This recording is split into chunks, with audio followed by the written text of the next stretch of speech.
भाइयों, ये आधार तो अब जाने की तैयारी में है और चलते चलते आवाज तो उठाता ही जाऊंगा कि संभल के रहना। हमारा एक शिष्य है योगेंद्र,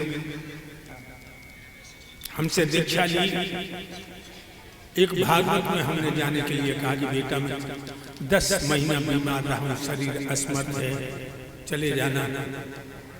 उसे खर्चा में 10,000 रुपए दिए, वो नहीं गया।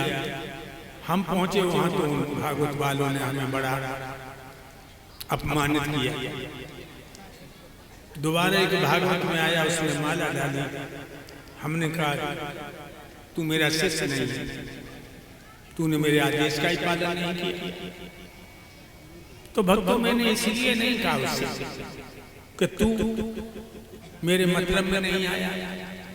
मैंने ये कहा कि गुरु को परमात्मा से बड़ा माना गया। गुरु बाड़े गोविंद में से देख लियो कर गौर, हर रूठे पर ठोर है, गुरु रूठे न मिले गुरु ठोर। परमात्मा से बढ़कर के गुरु को माना है विद्वानों ने, हमारे संत भगवानों ने। लेकिन जब बात उसे बहुत बुरी लगी, उसने चारों तरफ कह दिया मेरी बहुत बड़ी बेइज्जती हो गई। मैंने ये कह दिया कि बैठ, तू मेरा शिष्य है। तो बाकी जो गुरु के थे इधर उधर से फोन करना शुरू हो गए, गंदी गंदी बात।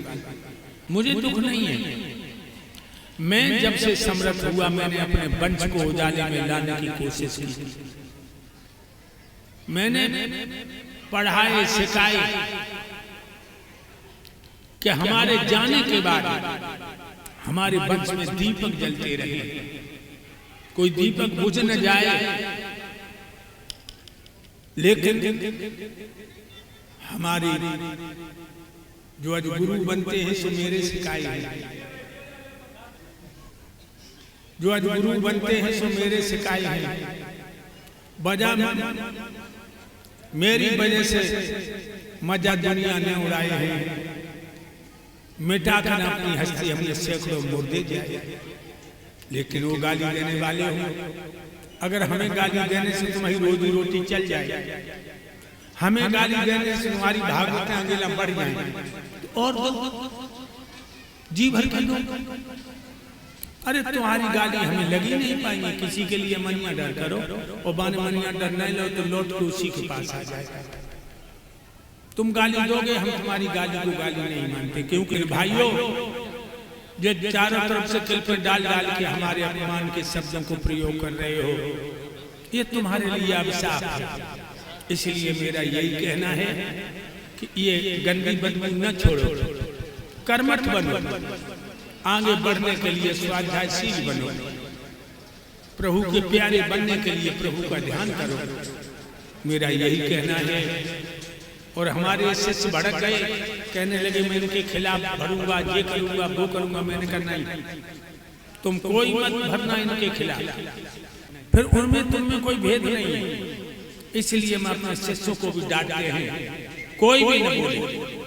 बोलो कहाँ तक बोलोगे, एक दिन अन्न खा जाएगा। कितने भी ऊंचे उड़ जाए पक्षी, एक दिन जमीन पे आना।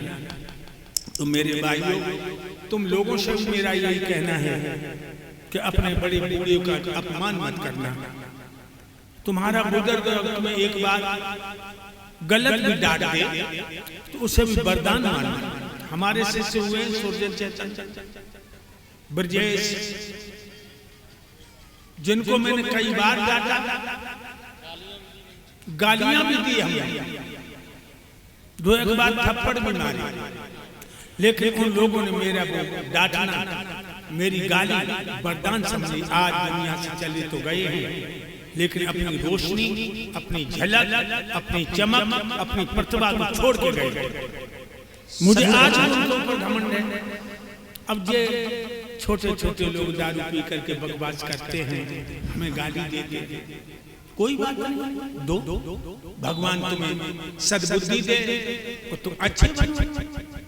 कि एक हमारा बहुत शुभचिंतक पुण्यात्मा नरेंद्र शर्मा, जो हमारे इतने शुभचिंतक हैं, आगे पीछे हमें आगाह करते रहते हैं एक बार तो मैं उनको अपना गाइड ऑफिसर कहें तो गलत नहीं होगा, उन्होंने जब भी कहा होगा तो हमें धैर्य, तसल्ली और अच्छी तरह सुझाव दिए सुंदर। उन्हीं के कारण में बोल गया हूं कि जो लोग हमारे खिलाफ बदबू छोड़ रहे हैं, छोड़ो। एक दिन परमात्मा सत्य को तो सामने लाएगा और सत्य धर्म का प्रचार कभी रुक न सकेगा। बादल में अधिक देर सूरज छुप न सकेगा। असुर अन्यायियों के जब तमंचे तीर चलते हैं तो सत्य में मरने के लिए आधार की धूनी मचलते हैं। लगी बुरकी लगी दिल की बुरी होती, कोई बेदर्द क्या जाने, पतंगे किसी लिए जाकर के पावक में पजलते हैं। तो इसीलिए लोगों, ये छोटे छोटे बच्चे बचपन छोड़ करके इस तरह से हमें बदनाम अपमानित करना चाहते, लेकिन नहीं, गलत है। तुम मुझे अपमानित नहीं कर पाओगे, मेरे प्रभु मेरे साथ हैं। और आप लोगों से भी कहना है तो सदा भाइयों के साथ में भाईचारा निभाना। अगर छोटों पे गलती हो जाए तो डांटना, समझाना, क्योंकि गुरु शिष्य को डांटता है। गुरु कुम्हार शिष्य को है गड़गड़ काटे खोट और नीचे हाथ लगा के ऊपर मारे चोट।